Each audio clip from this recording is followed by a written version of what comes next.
cea mai dulce licurică din câte există. Evangeline? Vreau să o cunosc pe față.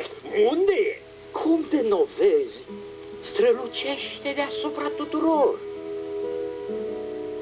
Cerul mi l-a luminat, ma belle Evangeline. Ăla nu-i Este deasupra, dar știu că ea va fi numai a mea. Je t'adore, je t'aime, te iubesc, Evangeline. traduceam.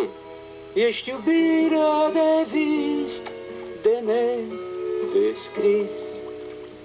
Oare ai putea să mă iubești, frumoasă precum ești? Oh, nu, eu nu dansez.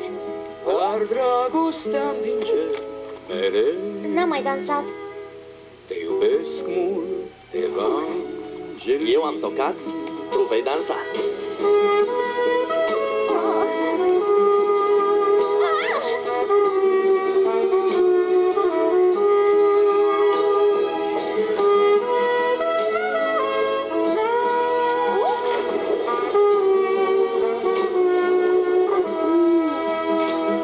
Dragostea e foc și își face loc drept în inimă.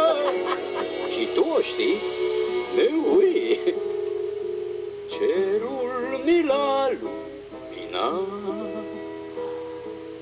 Te iubesc, Evan.